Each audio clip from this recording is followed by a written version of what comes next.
এই বড় আসছে জানেন কি টাকা এই এই আস্তে আস্তে আস্তে, কি ব্যাপার বিয়েন? আপনারা কি ট্রাফিক পুলিশ নাকি? না না বেয়াই, আমরা ট্রাফিক পুলিশ না, আমরা হইলাম দুলাভাইয়ের সালাসালি বাহিনী। শালাশালী বাহিনী, ভালো কথা। আপনাদের দুলাভাইকে আপনারা ভিতরে নিয়ে যাবেন, আদর যত্ন করবেন, খাওয়াবেন, হাত পাখা দিয়ে বাতাস করবেন, তা না করে গেটটা কেন আটকাইলেন? আহা, বিয়াই আমার লেদা শিশু, কিচ্ছু বুঝে না। আদর যত্ন আপ্যায়ন তো হইবই, দুলাভাইয়ের আগে আমাদের ট্যাক্স দিতে হইব না? এতগুলা সালাসালি মেকআপ শেকআপ কইরা দাঁড়ায় রইছে, এটার একটা ট্যাক্স আছে না? ওরে, মেকআপ শেকআপ করে আমাদের বাঁচাইছেন। যদি মেকআপ না করে এখানে দাঁড়াইতেন আমরা তো সবাই ভয়ই পাই যেতাম। ঠিক আছে, মেকআপ যেহেতু করছেন একটা খরচ হয়েছে, এই লন 10 টাকা আমাদের যাইতে দেন না। না না না না না না, যাওয়া যাবে না, যাওয়া যাবে না। আমাগো কি খয়রাতি পাইছেন? 5000 টাকা নিচে কোনো এন্ট্রি নাই। বুঝছি, আপনাদের মেকআপ এখনো কমপ্লিট হয় নাই। ঠিক আছে, মেকআপটা কমপ্লিট করে দিতেছি। এই মার, এই খাতা বাচ্চা, এই হ্যাঁ বললো কে আমাদের?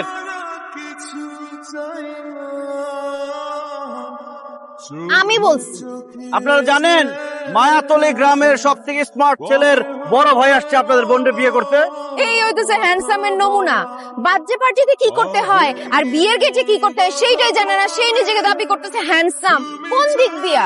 বাহ বিয়াইন, কোথায় ছিলেন আপনি এতক্ষণ? আমরা তো আপনারাই খুঁজতেছিলাম। তো আপনি কোন গাছে ছিলেন? আপনি কি বেল গাছে ছিলেন নাকি আম গাছে ছিলেন? আপনাদের কত আরাম, আপনারা যে কোনো গাছে যে কোনো সময় যাইতে পারেন, থাকতে পারেন।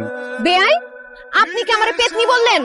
ঠিক আছে, পেতনির কাজ হচ্ছে ঘাড় মটকা দেওয়া। আসেন ঘাড়টা আগায় দেন, আপনার ঘাড়টা মটকায় দেই। বাহ, এই যে আপনি নিজেই স্বীকার করে নিলেন আপনি একটা পেতনি, এটা একটা ভালো গুণ। কিন্তু বেআইন, আপনি মনে হয় জানেন না আমার কিন্তু পেতনি মারনের অভ্যাস আছে। ছোটবেলায় কত আছার মারছি। কি আপনি আমার আছাড় মারবে? এই যে মিষ্টির প্লেট আছে না, এটা দিয়ে বাইরে আপনার একদম চ্যাপ্টা বানা ফেলুন। তাই নাকি? আসেন দেখি, বাইরান দেখি। একদম মাথা বানা ফেলুন। এই খবরদার, কথাবার্তা সাবধানে। দরদ না কেন? আমার থামা। এই কিসে এখানে কিসে? এই আমার লাজ জামাই রে, এতক্ষণ ধরে গেটের মধ্যে দাঁড় করে রাখছস।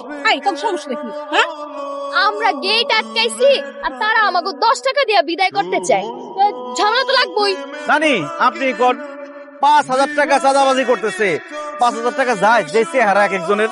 ভাই আমি এখন আয়া বসছি, কোনো চিন্তা নাই। তুমি আমাকে কিছু টাকা দিয়ে দাও, পরে সবাই মিলে মিশে না না না, এই কিছু টাকা দিলে অনেক টাকা দেয়া লাগবে। আমি বলতেছি মানার দরকার নাই, এতক্ষণ অনেক দেখছি আমি।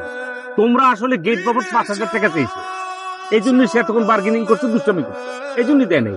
গেট বাবদ আমার কাছে বাজার হচ্ছে 50,000 টাকা। আচ্ছা, তুই তোর তরফ থেকে ওদের টাকাটা দিবি। তোমার কি মনে হয় এরা 50,000 টাকা পাওয়ার যোগ্য? আরে দাও দাও, দুলাভাই বলছে। 500 টাকা দিচ্ছি। দুলাভাই, এটা কি হইলো? আপনার ভাই থেকে চলে গেল, এটা হইলো কি কো? টাকা ধরে রাখতেও জানতে হয়। এখন যে টাকাটা ধরে রাখতে পারলা না, সেটা কি আমার দোষ? আমার কি এখনো পর্যন্ত দাঁড় করে রাখবা, হেনস্থা করবা? তুই চুপ থাক না, তোর দুলাভাই আসছে দিবনি। আরে যেমন লাজ জামাই মাজাটা ব্যথা হয়ে গেল, পা দুটা ব্যথা হয়ে গেল, আর যাইতে দে। আচ্ছা পিতা ধর।